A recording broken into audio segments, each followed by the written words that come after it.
Welcome to this week's episode of Tell Me More. We're in the podcast studio and we're beginning Advent at First Baptist Arlington, and we talk all about it. It's a great conversation and we're happy to be here and happy for you to listen.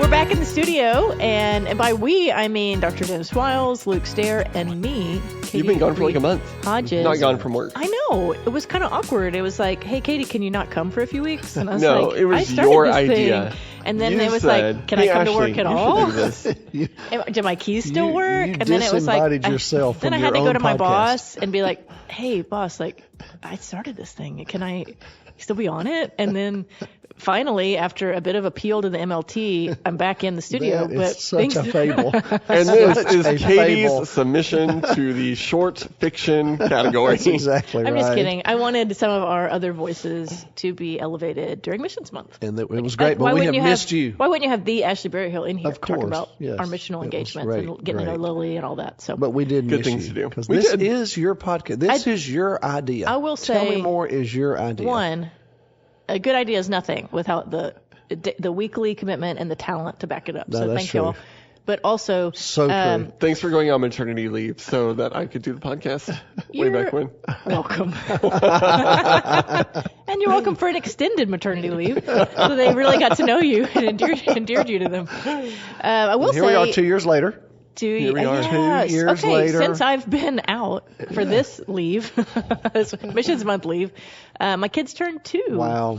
My boys That's turned wild. 2. I know it's always like a season for me of gratitude, because by time hop, my memories go all the way from like the day I got hospitalized, which has some comical elements to it. You know, the pictures, you know, like my best friend combing my tangled hair because I was just in a hospital bed on IV drips for 5 days.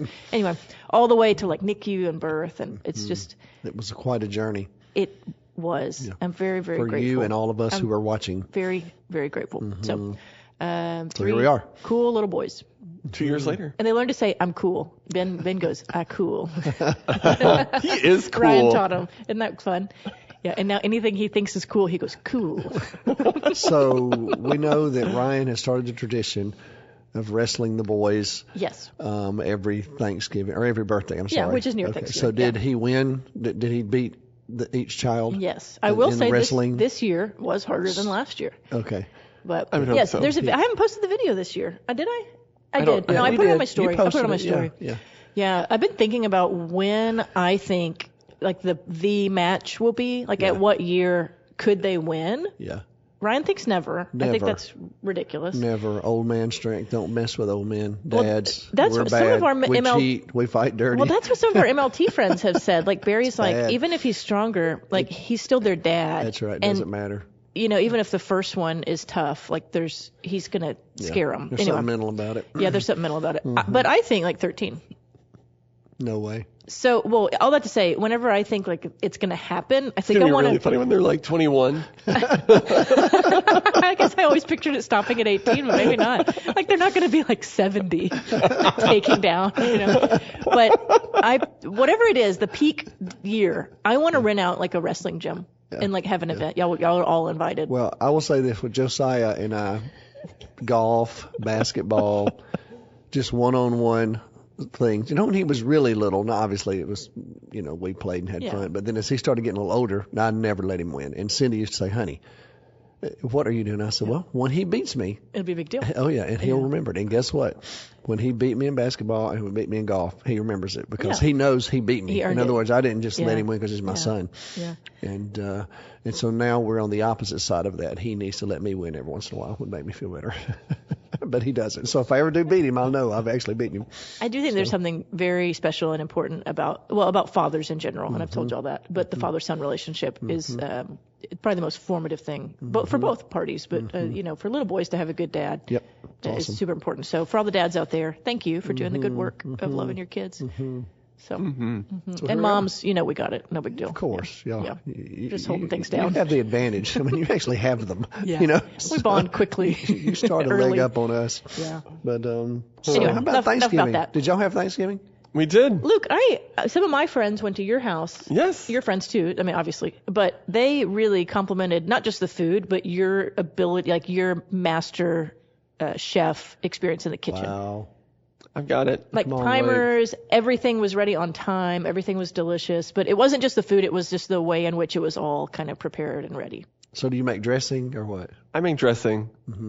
Like traditional cornbread? Yeah, what's in your dressing? dressing? No, I actually don't like cornbread dressing, which I know is a controversial opinion in the Okay, South. so Whoa. this podcast Welcome to just Tell Me ended, More with Dennis Wiles I was and about Katy to Reed say, Hodges. So Luke will not be Here's- back next week. So this prefer- is finish strong is what I would say. A drier dressing, not dry in like a bad way, but I Not as, yeah. don't want it to be like a pudding.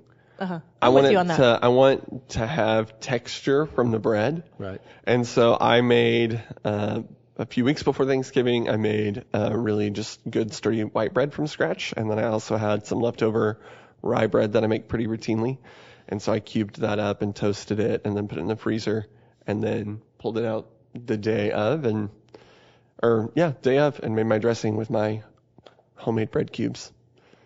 It's also, if you are a Southerner, I would tell you, even better than cornbread dressing is biscuit dressing. So, I can't say I've ever had it. I don't think I've ever had This biscuit will be Luke's dressing. last day on this podcast after So he make attacks the traditional your dressing cornbread dressing. with biscuits. I've had biscuit dressing before. I've never had biscuit. My Cindy my Wiles, late man. grandfather, So good. my mom's dad, used to make what I think is the best dressing. It was just really savory and it was just delicious. I don't even know how he made it because he was the kind of person that would give us recipes and then you try to make it and it was nothing like it because I don't think he ever wrote ingredients down or anything like that. He just did it. And we had a y'all good time. So y'all did turkey I did a turkey in the oven or in the oven. I brined mine in buttermilk. yeah. So if you think about like if you've ever had really good fried chicken, it's typically brined in buttermilk or pickle juice because it just keeps the meat tender and moist. Turkey has no fat really, which is why it dries out Yeah, easily. that's why it's so not that buttermilk keeps it moist. Yeah. So brined it in buttermilk for a couple days, roasted it. We had sweet potato casserole, Kelsey's great grandmother's recipe, green bean casserole, Come on now. mashed potatoes, homemade Okay, rolls. You're back. Pecan You're pie, back. homemade Luke's back. pecan I pie. made a pumpkin cheesecake, Okay. Even better. Okay, that's all right. That's okay. Even You're better. getting close. but it had a pecan graham cracker crust. Okay. I don't know that we're going to get over the dressing thing, but you're getting better. We're getting better here. You forget I lived in the north? And that's true. You're a missionary. Sweet tea. Do you have sweet tea or no? Sweet tea? No, we didn't have sweet Okay. tea. Wow. Sorry. Well, at our house, we had traditional cornbread dressing that my wife makes, her mother's recipe. I would like to point out that I lived in the place Thanksgiving is from. Oh. Okay, great. Let's think about this. That's okay. I lived a mile from First Encounter Beach. We perfected it in town in Alabama. Oh, I though, see. You know? I see. So, and just so you know, if you're going to make cornbread in the Alabama style, There's no sugar. White corn meal, not yellow, And there's no sugar. Absolutely. And but yeah, this year though for us, I don't like to smoke a turkey and on the smoker. It's just not my favorite thing to do. It makes me nervous to try to do it. We I've tried done it. once, struck out. It was Yeah. hard. It's so hard to this do. year we did it. Josiah was bent on it, and so we brined it in pickle juice. And I'll have to admit, he came over that morning. They have Adrian's family has a big Thanksgiving thing they go to every year. So he got everything ready, and then I was the smoker. And man, I mean, Whole turkey? and I babysat that turkey. you I was did? out It wasn't there the whole time. spatchcocked or anything? No, we did. We spatchcocked Okay. it. Yeah. Katie, And, what's spatchcocking? Yeah, we did. It's where you kind of smash it down. Yeah. You cut I'm the impressed. breastbone. I'm Not impressed the that breastbone. you Did know what that. spatchcocking is. Well, if I was smoking a turkey again, I would spatchcock Yeah, it. we did that. I know a I'll little have to bit. say though, this I'm proud was- of you. This It's like was on the Schitt's Creek where it's like fold it in. This was Just the- fold it in. What fold it? This was the best turkey we've ever had this year. Okay. And it was funny because Because Cindy makes a good turkey. she makes a great turkey. Yeah, that we the brought turkey for you brought for Friendsgiving, yeah. Friendsgiving was really so solid. good. Yeah. Roasted in the oven, that one was, but this one was on the grill and smoked. And but I mean, I was out there the whole time. I just couldn't. You're just staring at it. Cindy finally said about an hour and a Leave it half alone. in, she said, next year, we're not doing this again because you are were gone. freaking You were out. gone the whole time. Instead of being in here, hanging out with the It kids. ruined Yeah. your enjoyment of the day. I just couldn't help Is it. this I a was out metaphor there. for something? I'm not sure, but I was Okay. just, man, it was like every time the do temperature that would off move camera. like 10 degrees one way, I'd go, oh my goodness, and I'd get out there and mess with it. Uh-huh. And I was Tinker. adjusting everything. And so, anyway, but it turned out to be really, really good. Okay, here's the real question. Canned or fresh cranberry sauce? You know, I think Cindy does canned, I believe. I don't really eat cranberries, so I wasn't really into it, I'll confess, before we lived in Massachusetts, but I like cranberry dressing. they're fresh I'm up not there. much on it. We went to Ryan's aunt's house, who lives in Dallas, and she is married to a Lebanese man. So Ryan's uncle is Lebanese, and he makes a cranberry. I don't know what they'd call it, but it's spicier. It's cranberry sauce, but it has spice in it, and he had a name for it, and it was really good. Yeah. That It sounds added a good. lot to. They're great. He's a restaurateur, so he's not a chef, but he runs restaurants. And so he just has a great palate, and everything there is delicious. Yeah. And Casey, although she is a doctor, she can cook better than most people I know. Anyway, their food, the whole spread was just wonderful. Yeah. I only got to eat for about 8 minutes because I have triplets. So I was like, scarf it in and we're run. still eating ours. Yeah. Yeah. And We my love all-time favorite dessert Cindy makes is this pretzel crust and cream cheese and strawberry Pretzel salad. Jello top. Uh-huh. So good. I love it. Yeah, I'm still eating that. In fact, that has actually taken the place of my oatmeal cream cake for breakfast because that's my standard go-to for breakfast. But during this season, that's one of the greatest miracles, I think, in the history of God's people is that you are alive and healthy. Yeah, how is your blood sugar? But I'm alive and healthy, and I got sweet tea right here in Auburn. Oh my gosh. And all I know is that you do routinely, visit the doctor, and so we know that you're at least they're checking on all your that's right. vitals. All is good. And good genes. But yeah, we had a great time, except for Auburn getting beat by Alabama. That was the only downside. but it is what it is. I think one of my favorite things was watching you get razzed on Sunday morning by all the Alabama fans in our church. Fans showed up. Yeah. Of course they're going to show up. Yeah, they come out of the woodwork when they're winning. That's what I'd say. They do. Can I say, just as a lifelong Texan, unlike you two, it's a big deal to watch Texas and A&M play again. Yeah. It feels right. All is right in the world. Yep. That the Saturday after Thanksgiving, the rivalry is back. I don't care who you cheer for. Yeah. Ours never left. Well, you know what's crazy about Auburn, Alabama? It did leave. Did it? Yeah, early 20th century, it was so bad that the Alabama legislature. What does that mean? It was so bad. Well, like the Alabama legislature ugly? voted Contentious. and said they couldn't play anymore, and so we didn't play for like 40 years or something like that. That's awesome. And people think that like this Ohio State Michigan game where somebody planted a flag and everybody got mad. Okay, yeah, whatever. Like that was a big deal. Ours was so bad we had to quit playing each other. Yeah, let's not forget, a few years ago, someone poisoned a centuries-old tree. That's exactly right. Oh, yeah. It was. Yeah. It can be bad there where I'm from. Well, a lot of my family, they went to both because we're from Central Texas, but my mom's a Longhorn, and so she was pretty proud. Yeah. She's pretty proud. That's cool. On Here Thursday. we go. Look at us. Anyway, Okay, but now Thanksgiving's over. okay, yeah, let's Which get means to Missions Month has just ended. Yeah, it was a great missions month. I thought it was. Thanks Really. to all who participated and made it special. Yeah, I it's love the really worship good. services when they have some Yeah. It was good. elements of culture Yeah. beyond Really ours. good. It's really sweet. good. It was. Well, y'all had 4 weeks to talk about it, so Yeah, I'm we ready to did. talk And about it went it. great. It was time for Advent, though. Advent started Sunday. And what a great start with all of our children. Yes. What'd you think about it? I just loved it. It was sweet. What a hootenanny.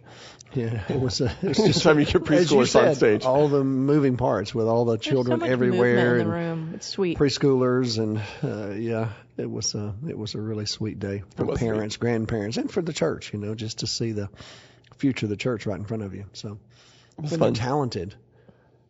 So many of these kids are so musically talented. It's They are. amazing, man. And our church is musically talented, so that helps. Yeah, So- it was sweet, and I really look forward to. Yeah. Well, okay, promo this Sunday evening. This podcast is actually literally brought to you by First Baptist Arlington. Yeah, despite all the other stuff we say, but this Sunday night at 5:00. Illuminate. Illuminate in our sanctuary is our church-wide Christmas musical program, and I'm It's pretty going to be excited. so good. It is. Excited. It's going to be great. Yeah. And then on the 15th, yeah, we go have on. Family Christmas Adventure from 4 to 6. Advent. And that's for all your little kids, all your young families. It's So going to be fun. I'm going to come try to get a pony ride, donkey ride. I think they have both. Yeah, it's going to be something. Oh, Christmas story. Hard to find enough donkeys. Holy Family. We'll see the Holy It'll be Family. fun. And what's interesting is we were talking about this briefly before the podcast. I didn't grow up celebrating Advent. Yes, let's talk about Advent. Yeah, our church was a very Yay. uber conservative Baptist church in the heart of a Roman Catholic community in Birmingham, on the west side of Birmingham. We had so many immigrants who came to Birmingham to help develop the steel industry. And there's a huge coal mine and iron ore deposit in Birmingham, the surrounding area. which fuels the steel industry. And in fact, Birmingham's called the Magic City because it just kind of exploded overnight. Because once the Bethlehem steel process was invented, they looked for places across America where they could find those deposits of ore and coal, and Birmingham's one of those places. So it just kind of became a city overnight because all the surrounding communities just agreed to join together and become one city. And so I lived on the immigrant side of Birmingham, and most of the immigrants were from Italy or from Ireland or from the Czech Republic, or Czechoslovakia, we would have said back in those days. And they were all Catholic, so the Catholic community was huge in our area. And so the Baptists, to say that we were anti-Catholic would be, that would be an incredible understatement. And so anything that in any way smacked of liturgical elements, I can so promise anything like you, a candle. Oh my goodness, yeah. Any candle. Yeah, the only time right? you could light a candle, you could light a candle when the power was out. And you'd have to go buy it, That's find it, about right? I mean, my dad was so suspect. He wouldn't even allow nativity. So he was, you could have, my mom could put out like one nativity set, and my dad would always have to tell us, now, this right here is, these were not religious icons. We had to, buddy. Let me just tell you, we didn't have statues of the saints in our house, not even the Holy Family. And so when I first church I pastored that actually celebrated Advent, I didn't start it. I'd pastored for a while, and we didn't do Advent in any of those churches. So you could have inherited it. You walked in, and they're like, Calvary. Okay. I guess it was in Garland. It was Tyler, maybe Southside Baptist in Tyler. They wanted to do Advent, and we didn't even know what we were doing, so we had to read up on it. And so my mom and dad come out to visit during the holidays, and we've got an Advent wreath at our home, and we're lighting a candle on a Sunday night. And my dad is like, when it was over, he said, you did not learn this in your house growing up. And I said, I know that, trust me. But what's funny is, over time, my parents ended up living with us, became huge advocates of it, and man, it was a big deal to my dad to gather the family all around and with the kids and light the candles and tell the Christmas story. So he finally embraced it, but it took a while. But obviously, it's much more prominent in the Baptist family now than it was when I was growing up. We've actually joined hands with our fellow believers across the world to celebrate this particular method of acknowledging the birth of Jesus, which I think is appropriate. Luke, did you grow up with it? I did. When were you introduced to it? I don't know if our church in Alabama did it. I lived in Alabama until I was 8. We were just up the road from you. We didn't know it. But then my church that I grew up in Missouri did it every year. Something I think I always looked forward to as a kid because it was fun to see people light candles, and the few special times your family got selected to light the candle, it was a big deal. Like, I'm a kid in church with fire in my hands. There's no better feeling as a child in church to get to hold a real candle. We didn't even do candlelight service on Christmas Eve. We didn't do that at our church. Did y'all have a Christmas Eve service? No. That was too Catholic. Yeah, it was just too, like I said, anything that felt like you were embracing a higher form of liturgy, that our church was just nervous about it. So y'all both grew up with it. Yeah, it was normal. Yeah, you talk about fire in church. I was an acolyte. So there you go. I mean, started young. Started young. Methodists. Yep. Yeah. That was a nerve-wracking experience. I actually didn't like it at all. I didn't like the spotlight. But our church here, they've been doing it a long time before I ever showed up, and I'm grateful for it because it's to me the symbolism and just the involvement of people in worship and the opportunity to speak this truth into the life of the church as we did Sunday morning. It's just a beautiful thing. It really is. I love it, and I think our church looks forward to it. It's an important season of the year for us. I think so. And I love it. I love the symbolism. Yeah, I think if we were to get rid of Advent, there would be no small fight. Yeah, it'd be hard. It'd be like getting rid of Ash Wednesday. Yeah. And you involve in terms the of whole preparation. church, You think about all the different people that are part of the Advent celebrations at a church like ours, and in particular at our church, is so important. And that what I love about it is I like the symbolism of light, just over time taking over darkness, and that the continual lighting of the candles each week successively. And just that image of darkness being overcome is really powerful. I think there's also something special about taking the Christmas story slowly, and that we don't just drop in on the manger, but we actually spend the time walking through the prophets, walking through, the visitation of Zechariah and Elizabeth and John the Baptist, and we take that story with time, and we get to Christmas. You don't just wake up and it's Christmas. Yeah. You can prepare your heart for it. That's it's like right. Lent. Yeah. Yeah. It's important, I think. Preparation is important. And Sunday was a great start. I mean, I had a couple people ask me, why did you choose Isaiah 1 as our very first reading, for Advent? Before we get into that, can we just talk about Isaiah generally? Yeah. Go. Sound good? Lead us. It's a big book. Massive. So I think It's a big scroll. if I remember correctly, it is the longest book in the Old Testament by chapter, but not by word count. Correct. So Jeremiah is longer by word count, but not by chapters. Right. Isaiah's more chapters. So Isaiah and prophet names are really significant in the Old Testament. I know, I was thinking about that. If we were going to name it today, we wouldn't name it Isaiah. This is my hot take. You know what I mean? Because we're more about like era or time, you know what I mean? Yeah. Or like political leader even.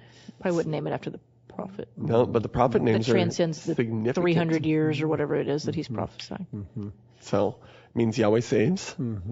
So it's closely related to both Joshua and Jesus' names. So significant name theologically, especially for the theme of the book. But it's a really big book. I know you had some things you wanted to we've talked about this in here before, I think. But, when I went to seminary, we learned first Isaiah, second Isaiah, third Isaiah. Because there's these eras of history that's taking place during the book. And some people think that means it came from Isaiah's camp, but it was written in 3 different kind of eras because the details are so specific to those time periods. But D-Dub, you think it was all prophecy. Isaiah just got it right. Which the reason we talk about this is because if you were to go to our resource library and pick up a commentary on Isaiah, which some of you will, because we know how thoughtful our Sunday school teachers are at preparing, you may see a scholar or a writer in a commentary talk about first Isaiah or second Isaiah, and that we're not dividing it into 2 separate books. It's a school of thought in how to approach this massive text. So, but different camps here. I believe that Isaiah is the author of all of it. That he experienced revelation from God. Correct. And the ability to prophesy some events that are very specific into the future. The names of the leaders and whatnot. Correct. That's the what exile, I would say. That that would kind be of the thing. camp I'm in. After a long journey, I went to seminary too. And What is that supposed to mean? No, what I mean is, you see, when you're in seminary, you were introduced to that. Well, I was too. Yeah, were you introduced to I was. second Isaiah, third Isaiah? Oh, Okay. yeah. And what's interesting is, it's interesting how views change over time. I would say when I was in seminary, even among some conservative scholars, there was a little more credibility given to the Deutero-Isaiah view that, Deutero here meaning second. Yeah, 1 through 39 chapters are Isaianic. They're Isaiah chapters 40 through 66, maybe someone else. But over time, what's happened is that some of the scholars, conservative scholars, I would say, have most of them have now landed in the fact they believe it's just one author. A lot of reasons for it. There's no textual evidence at all for there be any separation of the of the book of Isaiah. Probably the most blatant example of that is the Dead Sea Scrolls. When the oldest copies of the Old Testament we had at that time was called the Masoretic text, somewhere around 1,000 years after Jesus, and so which are ancient. You know? So if we're thinking, I can nerd out on this stuff because it's Hebrew. But if you think about the Masoretic texts, what we're talking about it's a group of scholars who came in, and if you've ever seen Hebrew text, you have seen that there are little dots or dashes underneath the letters. Those are actually added in by the Masoretes. They're basically vowel markers and intonation kind of markers. Exhale here, this letter's longer kind of notes. Those are not original to the biblical text. So if you were to pick up the most ancient copy of the Hebrew scripture, there are no vowel markings, there are no spaces. That's right. Those are all later additions. Hebrew's hard enough, even with all the help that the Masoretes give you. They give you a lot of help. I'm thankful for the Incredibly Masoretes. hard.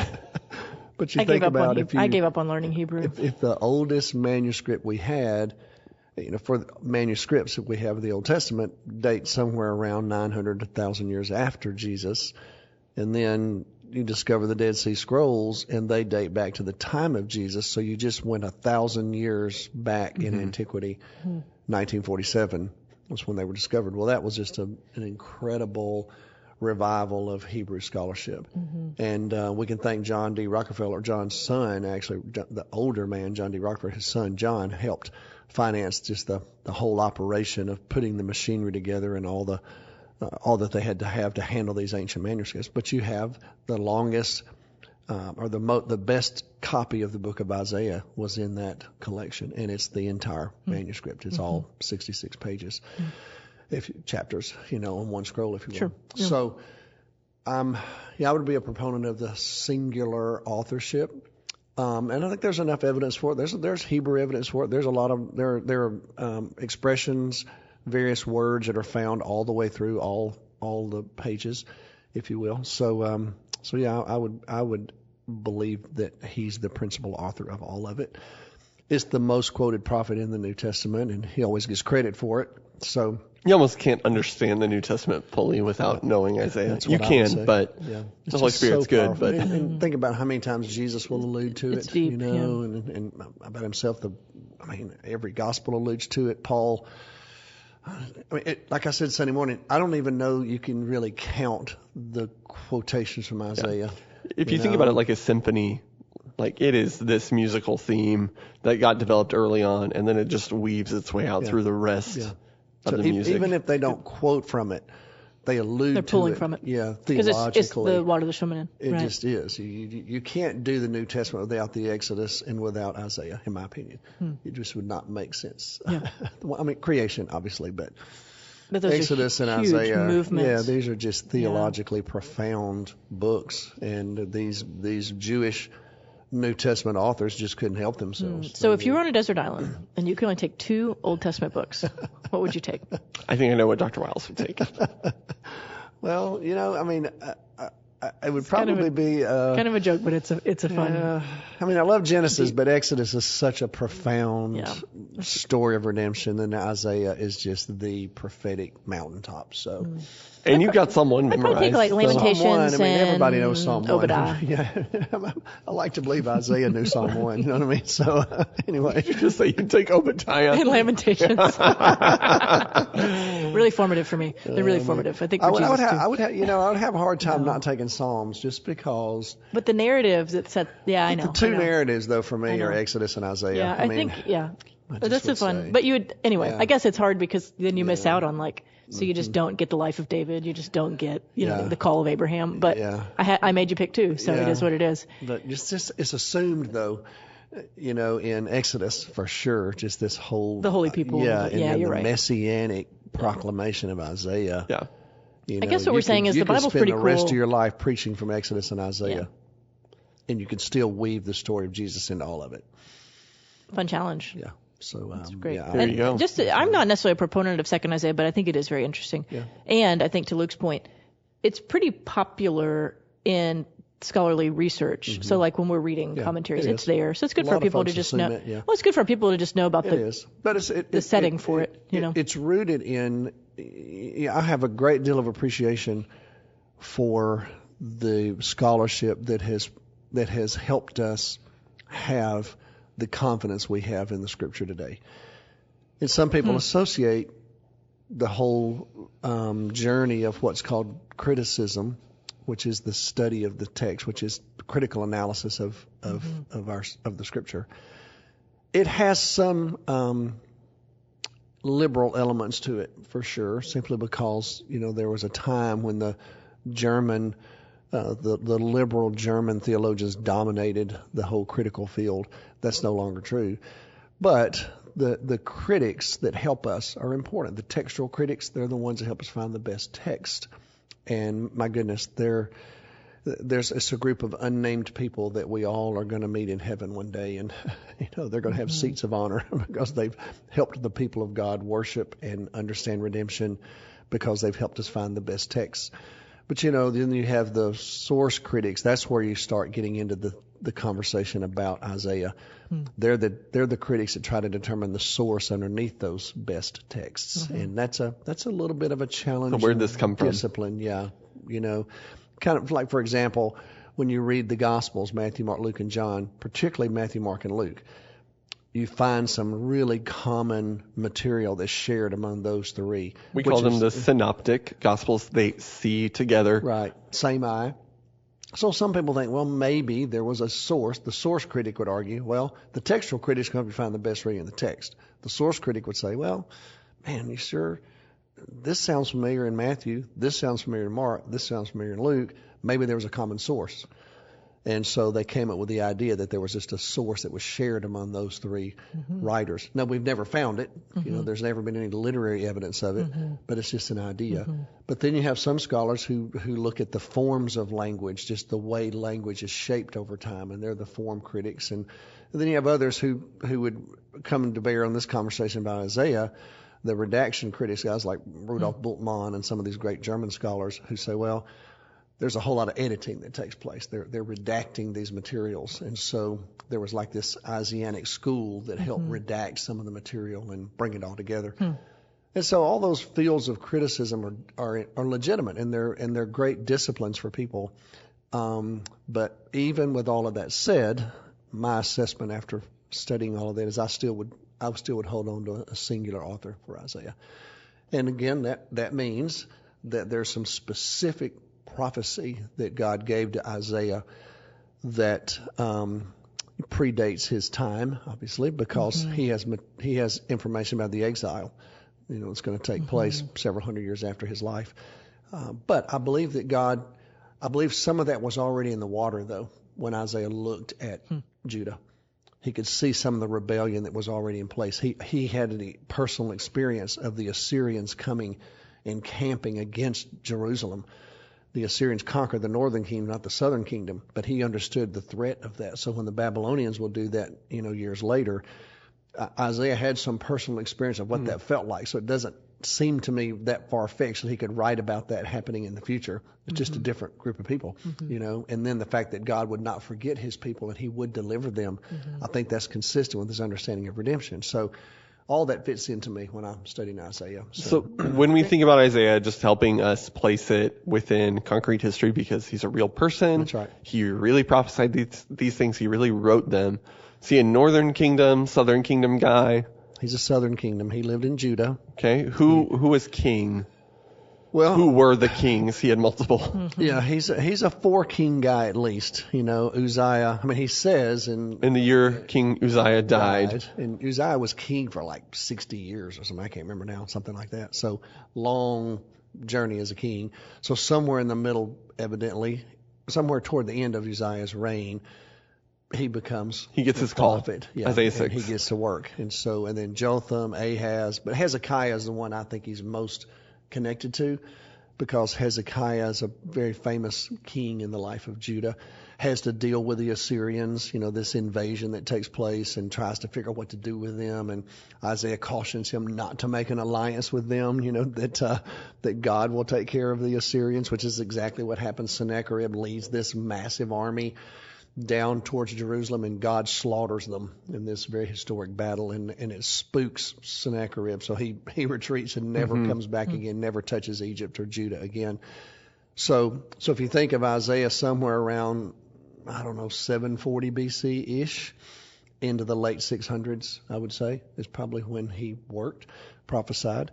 He did, I believe, share this message about what was going to take place in 586, which is another, 100 or how many ever years later, when the Babylonians will come in and actually conquer Jerusalem. So he's contemporary with Jeremiah. Yeah, Micah. Yeah, he's contemporary with Micah as a prophet in Judah. Jeremiah's going to come along a little later. Yeah, towards the end of that. Towards the end, to talk about the actual invasion. So, yeah. So I usually, when I think about Isaiah, I associate him as much with Hezekiah, just because that was such a powerful moment in the history of the people of God, because you've seen the northern kingdom destroyed. So it's not like They know this is possible now. You can't say, well, this is not feasible. God's not going to let that happen. Well, We just saw it. he did. And now they're gone. Those tribes are dispersed, polluted, corrupted. And so now we've got Judah and Benjamin, a little bit of Levi, obviously, because you have priests woven in, but you're down to just 2 tribes now. And I think Isaiah had a very powerful message, but the people still didn't listen to him, and God told him that. God said, you're gonna speak, you're gonna prophesy. They're not gonna listen, but you can't quit. You've got to keep proclaiming this message. And so I just love Isaiah's resiliency, and plus he never, even though there's darkness in the book of Isaiah never gives up on the light. And you find that woven throughout his prophecy, and so that contrast between dark and light, judgment and hope, it's just found in his material, and he's very poetic. And what's funny is people say, well, I read Isaiah 1 through 39, and it's got this real narrative feel to it. Then you get to Isaiah 40, and it shifts gears, as if he doesn't have the wherewithal to shift gears, from a genre perspective. Just like people say about Paul's writing sometimes. Well, Paul wrote this, he wrote this. I don't think he wrote that. It doesn't sound like Paul. Really, we don't have enough corpus of material to say that it doesn't sound like Paul. Pretty much what we have in the New Testament is all we have. That's exactly right. Yeah, we don't have. Say the same thing about John. John, even though the Gospel of John is very different than the other Gospel writers, it's incredibly different than Revelation. Mm-hmm. And yet most scholars believe that both of them, he wrote both of those. Yeah. So these writers that God chose, they were gifted people and able to speak different genres, I believe, depending upon the situation. So I love the book of Isaiah. It's as you said, look, it's a long book, and you can get to where you don't see the forest for the trees if you're not careful, because if you just get pulled down too far into it. But if you can just read through it and see the poetry of it, and like you said, it's almost like a musical. There are movements through Isaiah that are just incredibly powerful, and the imagery in Isaiah and some of the language in Isaiah has so influenced us, particularly during this season of the year. It's the music we don't even realize we're singing. Yeah, so it's really powerful. So it's fun. I love it. I'm looking forward to it. Now I started with a hard passage. You were going to say, I had several people ask me. They said, okay. One couple people came to me and said, okay, so we start Christmas with Sodom and Gomorrah. Okay. Yeah, here's all the kids singing. Merry Christmas.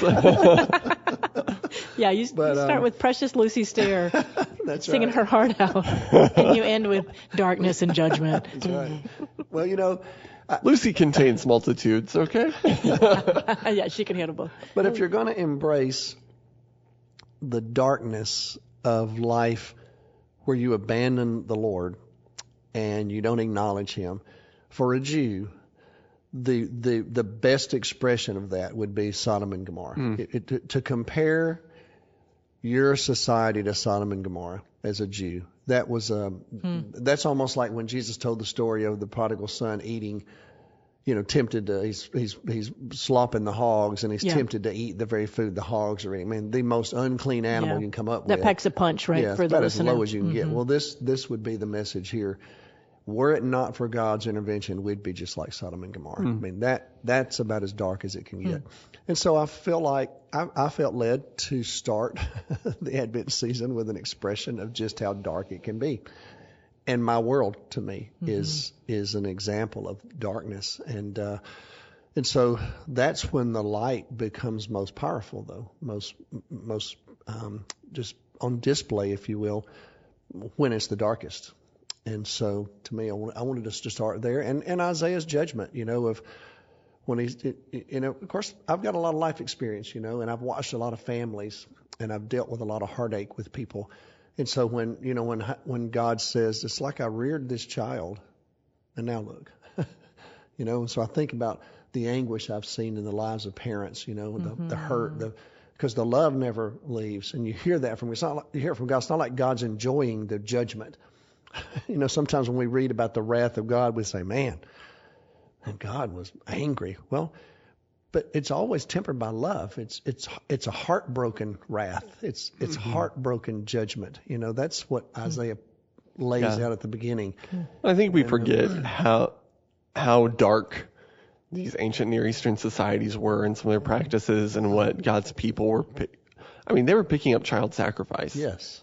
It was not just, I went and I bowed before another statue. Exactly. It's, When you're talking about mass orgies and child sacrifice and all sorts of just absolutely detestable practices. And then weaving that into your everyday life, somehow thinking that, fertility, which you depend upon as an ancient people, both in your crops and in your children, and all of a sudden you attribute that to another god or goddess, and it just gets woven into how you live in your house and what you display in your house and all those kinds of things. How you live in the economy. So God's just everything. watching all that unfold and I called you to live among these people as a kingdom of priests, and now this is how you're living. And then again, as I mentioned Sunday morning, I look at my world today and I lament its darkness. I'll confess what I said Sunday morning. I'll stand by. I'm shocked that it's 2024 and we just can't get along with each other. We're still fighting over land, and we're fighting over history and heritage. And I shouldn't be shocked. I'm a theologian. I get it. I understand the darkness of the human heart.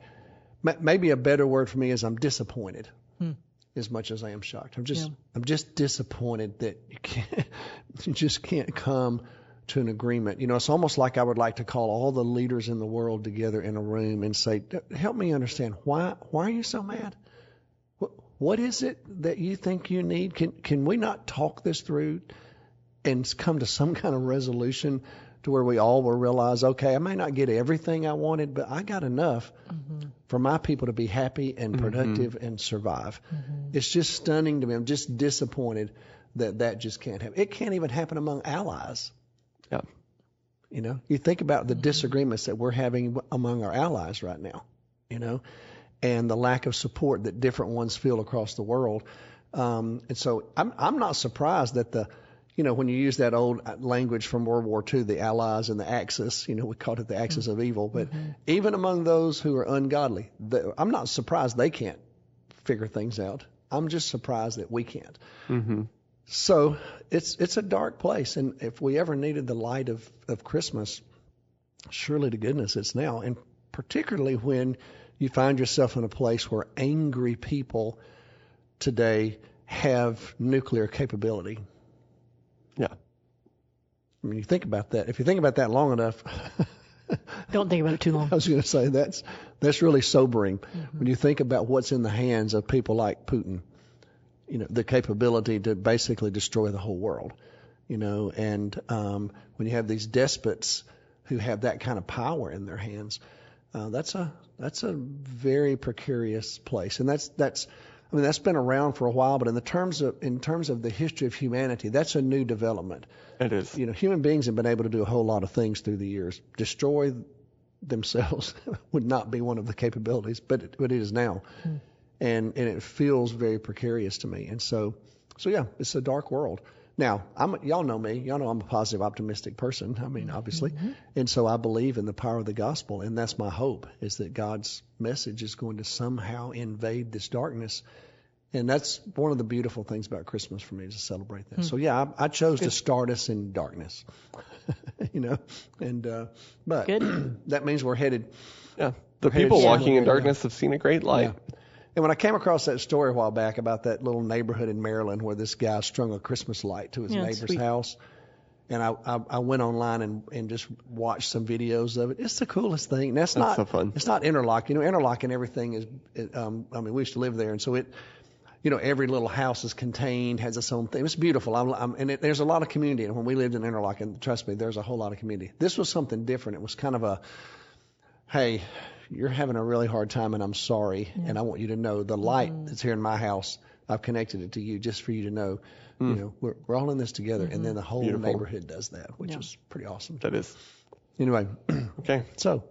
Well, happy Advent. We could talk all day, but this is a really good start. It is. It's fun. I'm excited. There's so many good things to come. It's going to be a great month. This is Me too. Such a good time to be praying for your neighbors inviting them to church. Yes. And check out what we have going on at the church. I mean, Yes. there's some things there are easy ways to invite people, I guess. There's a women's event so many things. next Tuesday night.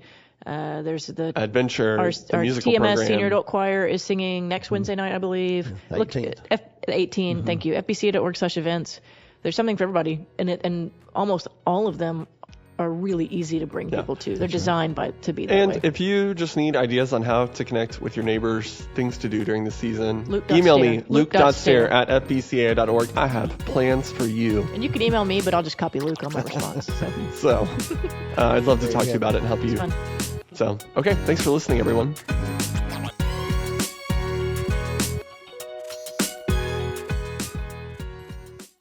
Thanks for listening to the Tell Me More podcast today. You can subscribe to this podcast on your app of choice, or you can visit us at fbca.org to find out more information about the podcast and our church.